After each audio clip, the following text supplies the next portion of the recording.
خب با سلام به تمام دوستداران موسیقی، هنرمندان و حالا به خصوص رئیس جمهور تازه، یعنی رئیس جمهوری که میخواد تازه رئیس جمهور بشه. البته صحبت من بیشتر با این آقایون هستش. ببینید، شما نمیتونید انکار کنید که در ایران زندگی میکنید، با مردم هستید، هنرمندا رو دوست دارید، هنر رو دوست دارید، ولی اطلاع ندارید که این همه سال این همه هنرمند خوب اعتراض میکنن که وضع موسیقی در ایران خیلی بده، به خصوص موسیقی فرهنگی، یعنی موسیقی پیشرفته. وگرنه تکرار مکررات همیشه بوده، خوشی و خوشگذرانی همیشه بوده، موسیقی بازاری همیشه بوده و اصلا احتیاجی هم نه به وزارتخونه ای داشته و نه به کمک دولت. ببینید، ما حرفه‌ای هستیم. حالا شاید هم تا حدی شما ما رو بشناسید، منم تنها نیستم. ما دور دنیا کار میکنیم به نام ایرانی، خیلی اوقات به نام ایران، و افتخارم میکنیم، ولی میدونیم که وضع در ایران، وضع موسیقی خیلی خرابه. البته حداقل من میتونم در 20 سال گذشته بگم که تمرکزم بیشتر بوده اینه که همش هر کسی سعی میکنه که بندازه گردن یک کسی دیگه، ولی متاسفانه یه زنجیری هستش که در ایران به هم وصلن و انکارم نمیشه کرد.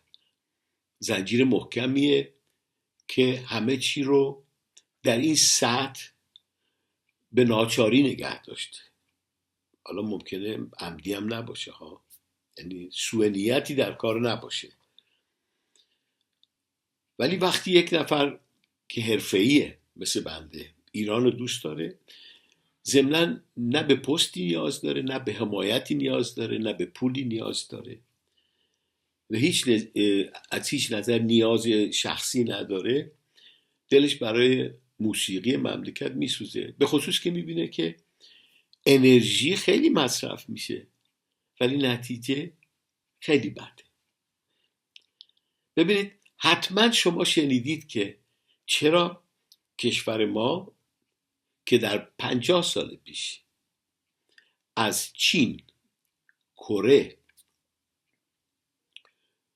و خیلی کشورهای دیگه، البته کره جنوبی، جلوتر بوده از نظر موسیقی بین المللی، یعنی سطح بالا، الان با جرأت باید گفت که 50 سال عقب افتاده حداقل. ببینید، اینو حتما شما شنیدید، اگه نشنیدید خب حالا امروز میشنوید. اگه آدم از خودش انتقاد نکنه هیچ وقت به هیچ جایی نمیرسه و ما باید اینو بگیم. حالا بنده سعی کردم ببینم که مشکل اساسی کجاست، آخه کی مقصره، چرا اینطوریه. ببینید، آخرش باید تعارف گذاشت کنار. مشکل کار اینجاست که در ایران کسی رو که گذاشتن مسئول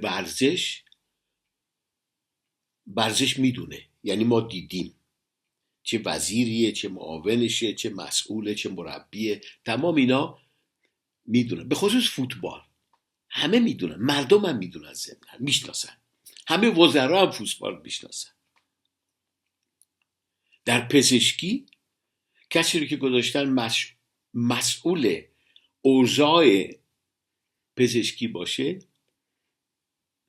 وارده، ولی در فرهنگ، وزارت فرهنگ و ارشاد تا اونجا که من آشنا شدم، از بهترینشون تا ضعیفترینشون که الان باید باشه، متاسفانه هیچ کدوم هیچ آشنایی با این هنر موسیقی ندارن، یعنی موسیقی فرهنگی.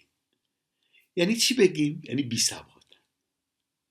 ببینید کلمه بی سواد فوش که نیستش که.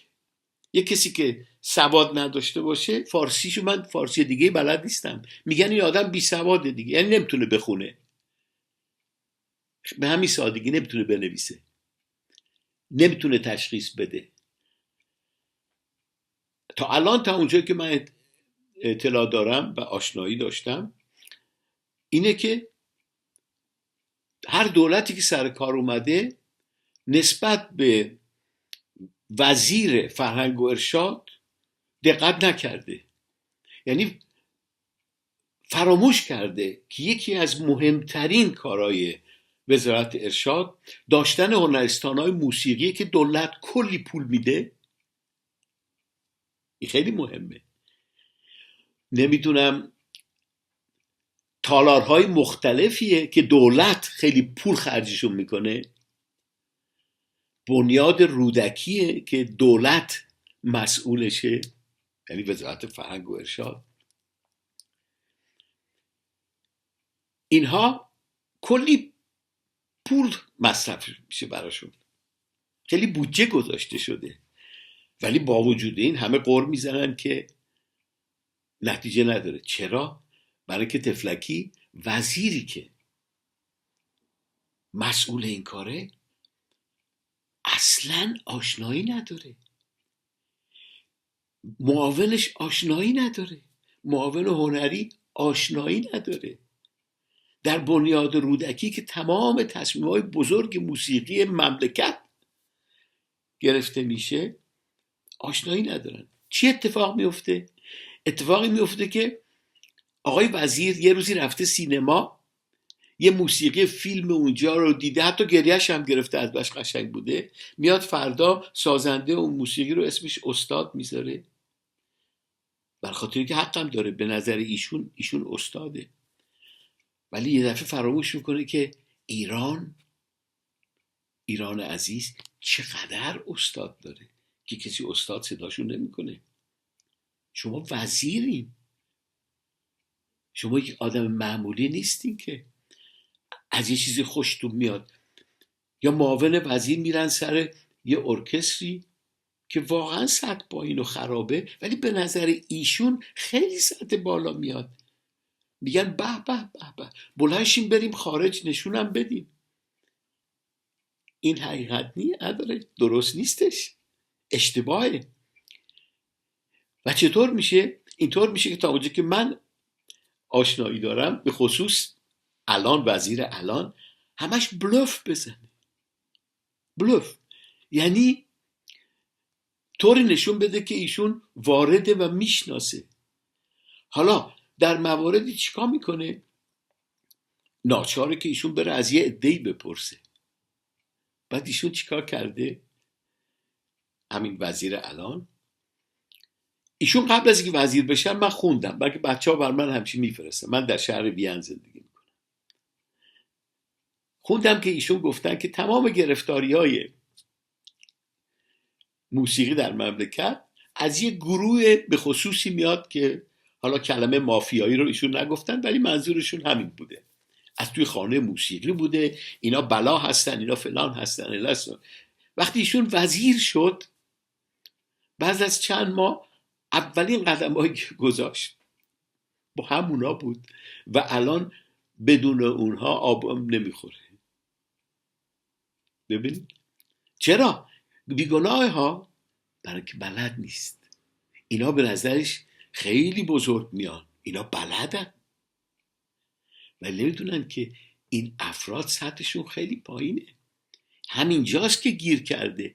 اینها موسیقی مملکت رو در سطح خودشون نگه داشتن. حالا کی باید اینو درست کنه؟ در کشورهایی که من کار کردم و کار میکنم، رسانه ها جرئت نمیکنن بنویسن. ما هر وقت اومدیم یه انتقاد کوچولویی از وزارت فرهنگ و ارشاد در موسیقی، نه در چیز دیگه بکنیم، حذفش کردن، گفتن وای وای نمیشه بیچاره‌مون میکنن. شما وزارت فرهنگین. خب خلاصش چی بگم؟ خلاصش این شده که یک وزارت خونه‌ای که کارش فرهنگیه شده بنگاه شادمانی. شما برنامه‌ای که اجرا میکنن نگاه کنید، احتیاج به وزارتخونه نداره که هر مؤسسه کوچولویی میتونه آقای ایکس رو بیاره و بزنن و برقصن و نمیدونم موسیقی مردمی بذارن. و موسیقی مردمی باید هم باشه، باید باشه. ارکستر ملی باید باشه، آهنگای مردم پسند باید باشن، ولی جاش توی وزارت فرهنگ و ارشاد نیست. مال رادیوست، مال تلویزیونه، تو برنامه‌های شو هستش، در ایران هم هست. جاش اشتباس. چرا؟ بلکه وزیر وارد نیست، معاونش وارد نیست، مشاورینش واردن، ولی اونا کاری رو میکنن که فقط منافع شخصی خودشون و این زنجیری که اونجا هست برقرار باشه.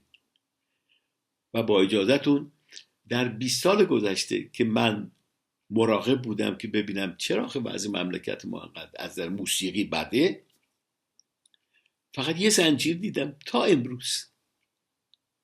همونا اصلا تغییر نکردن، یه خود بالا، البته صندلی هاشون یکم عوض میکنن با هم دیگه، به همین ترتیب سطح پایینه. یکی از دلایلی که چین، کره جنوبی و حتی ترکیه موفقیت فراوانی پیدا کردن، یعنی در به اصطلاح در سطح جهانی، اینه که تا دیدن که هنرمنداشون در کشورهای دیگه به خصوص در غرب معروف شدن و کارهای مهمی انجام میدن، رفتن دو دستی دنبالشون، اینا رو آوردن، تشویقشون کردن.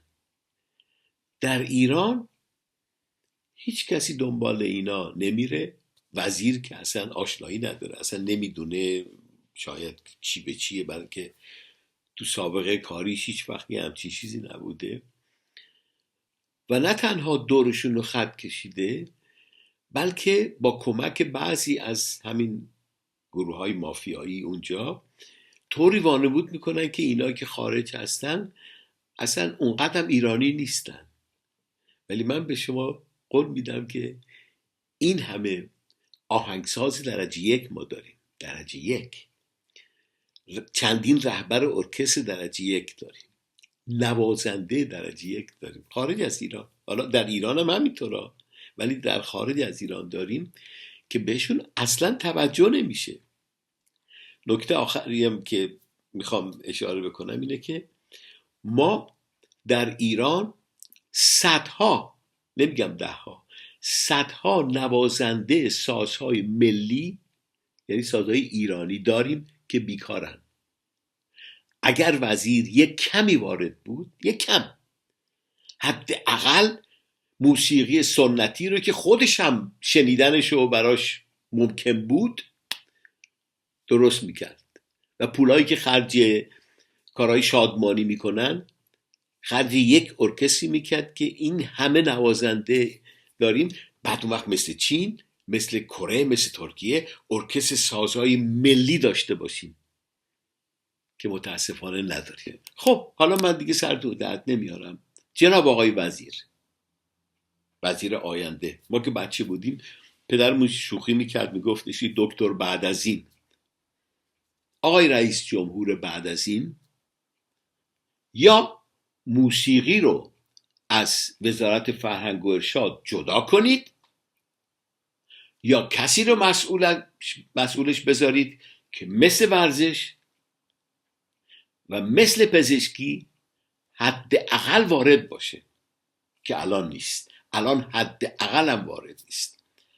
و پول فراوونی که دولت خرج موسیقی کرده تو مملکت همش بیخود بوده. اگرم خواستن یه کار فرهنگی بکنن، تمام پول در اختیار یه آقای از دوستان گذاشتن که اثر خودشو بره خارج ضبط کنه یا فلان کنه یا کنه، در صورتی که توی هنرستان ها بچه ها ناله میکنن که ساز درست حسابی نداره. ببینید، شما موسیقی رو حروم نکردید، هنرستان ها برجا بودن تمام مدت. من نمیدونستم، من فکر کردم که واقعا وجود نداره. ولی 20 سال پیش که برای اولین بار به ایران اومدم دیدم نه، دولت کلی پول خرج کرده، هم تو هنرستان ها، هم برای آهنگسازی، هم برای کنسرت ها، هم نمیدونم سالن ها و فلان و اینا. ولی همش رفیق بازی و بین دوستان و اینا هدر رفته. الان هم همینطوره. بس باز تکرار میکنم، یا یک شخصی رو بذارید که حداقل آشنایی با موسیقی داشته باشه، یا واقعا مثل خیلی از کشورها موسیقی رو از این وزارتخونه جدا کنید. طوری نمیشه، هیچ طوری نمیشه. خیلی ممنون میشم که به این موضوع توجه بکنید.